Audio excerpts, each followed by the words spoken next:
केंद्र में एक बार फिर एनडीए की सरकार बन गई है। नरेंद्र मोदी ने रविवार को तीसरी बार प्रधानमंत्री पद की शपथ ली। उनके साथ 71 सांसदों ने भी पद की शपथ ली।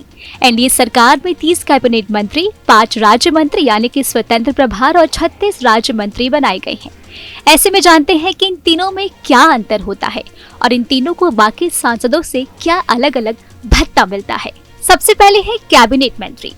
ऐसे मंत्री सीधे ही प्रधानमंत्री को रिपोर्ट करती है। इन्हें जो भी मंत्रालय दिया जाता है उसकी पूरी जिम्मेदारी उनकी ही होती है। कैबिनेट मंत्री को एक से ज्यादा मंत्रालय भी दिए जा सकते हैं। कैबिनेट मंत्री का बैठकों में शामिल होना जरूरी होता है। सरकार अपने सभी फैसले कैबिनेट बैठक में ही लेती है। अब आता है राज्य मंत्री यानी कि स्वतंत्र प्रभार। कैबिनेट मंत्री के बाद स्वतंत्र प्रभार वाले राज्य मंत्री होते हैं। इनकी भी सीधी रिपोर्टिंग प्रधानमंत्री को ही होती है। उनके पास अपना मंत्रालय होता है। ये कैबिनेट मंत्री को रिपोर्ट नहीं करते। स्वतंत्र प्रभार वाले राज्य मंत्री कैबिनेट बैठक में शामिल नहीं होते। अब आता है राज्य मंत्री। कैबिनेट मंत्री की मदद के लिए राज्य मंत्री बनाए जाते हैं। इनकी रिपोर्टिंग कैबिनेट मंत्री को होती है। एक मंत्रालय में एक से ज्यादा भी राज्य मंत्री बनाए जा सकते हैं। कैबिनेट मंत्री की गैर मौजूदगी में मंत्रालय की सारी जिम्मेदारी राज्य मंत्री की ही होती है। राज्य मंत्री भी कैबिनेट बैठक में शामिल नहीं होते। अब जानते हैं कि मंत्री पद मिलते ही इनकी कैसे बढ़ जाती हैं सुविधाएं।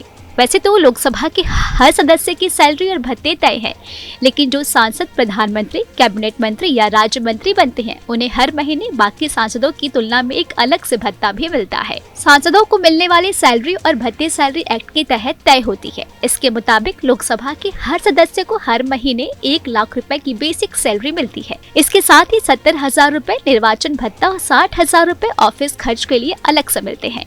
इसके अलावा अब संसद का सत्र चलता है तो 2,000 रुपए का डेली अलाउंस भी मिलता है। प्रधानमंत्री और मंत्रियों को हर महीने सत्कार भत्ता भी मिलता है। प्रधानमंत्री को 3,000 रुपए, कैबिनेट मंत्री को 2,000 रुपए और राज्य मंत्री यानी कि स्वतंत्र प्रभार को 1,000 रुपए और राज्य मंत्री को 600 रुपए का सत्कार भत्ता हर महीने मिलता है। ये भत्ता असल में हॉस्पिटैलिटी के लिए रहता है और मंत्रियों से मिलने आने वाले लोगों की आवगत पर खर्च होता है।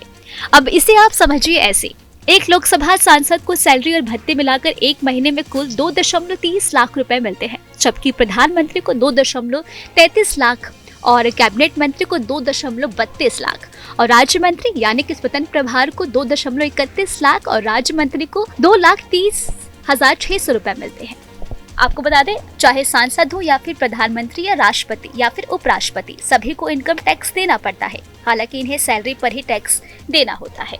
यानी कि नियमों के मुताबिक लोकसभा, राज्यसभा के सांसद, राष्ट्रपति और उपराष्ट्रपति सिर्फ सैलरी पर ही टैक्स भरते हैं। बाकी जो अलग से भत्ते मिलते हैं उन पर कोई टैक्स नहीं लगता।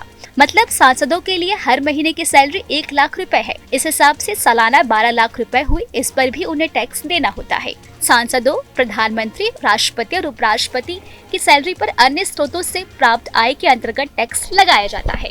ऐसे में आपको हमारा वीडियो कैसा लगा हमें आप कमेंट बॉक्स में जरूर बताएं। देश दुनिया की तमाम और यूपी उत्तराखंड की हर बड़ी छोटी खबर के लिए न्यूज़ स्टेट चैनल को सब्सक्राइब करना बिल्कुल भी ना भूलें।